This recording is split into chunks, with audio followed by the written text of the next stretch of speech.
I do remember sitting in the back seat, feeling like the car was so big and so strong, and having my dad and mom in the front. And I remember with my brother having to hold on tight when my dad would go around corners.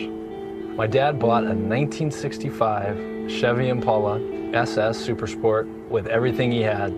I think he cherished the car, not just because he was the first owner and he drove it off the lot, but it was more than a car to him. It really was his baby.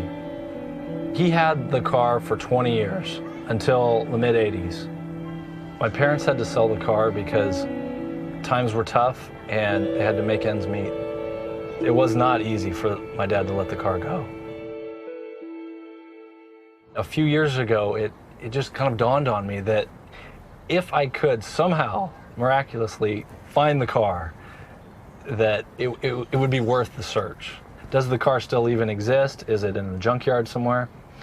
But when I put in the VIN number and paid for the online search, it actually told me what address it had been registered in a different state.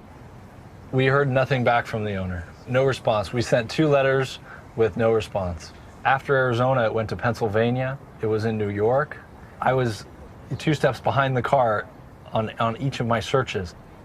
The possibility of finding the car was renewed when the owner in Maine got back to us. But then he said, "You just missed the car." A group of Canadians came down, loaded it on a flatbed, and drove it to Canada. At that moment, I figured the car was gone forever. 1965 Chevy Impala. I told my wife, my brother and I decided that we're going to pay the private investigator.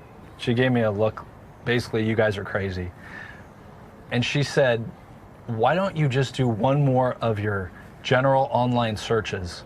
And it was about 11 o'clock at night, and I sat down and I typed in the words, and the first hit said 1965 Chevy Impala SS 396 for sale, Montreal, Quebec. My heart dropped. I called the dealer, confirmed the VIN number that it was the actual car, and bought it over the phone. Gotta give her gas. Okay, that sounds so good. I actually may be keeping this for myself.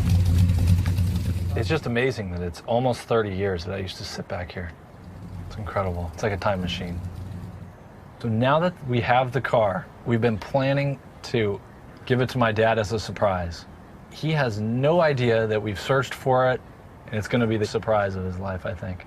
He will see the car, and he will just say, "That's my Chevy." I know he will. Mommy, what? I'm watching. Go Oh, ahead. All right, good job. Whoa. All right, Kate, can you do that? That one? Yeah. Let Really me low. catch you. Come really low. Okay, I got you. Oh, no. What the hell? Dear God. That's my old Chevy.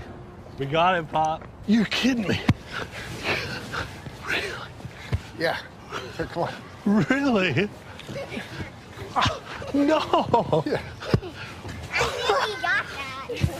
God, I'm gonna have a heart attack. Where'd you get it? We found it. We found it. I can't talk. I know. It's okay. It took 5 years. That Really? Dear me. It's all good, Dad. We found it. Wow. Oh, Papa. I'm just stunned. Look at the back of the light. I just don't even know what to say. And it's the same. Yeah, It's the same. Automatic. Oh, they changed the mufflers. Wow. Gotta give it a little gas. Wow, gee, I can't even believe this is for real.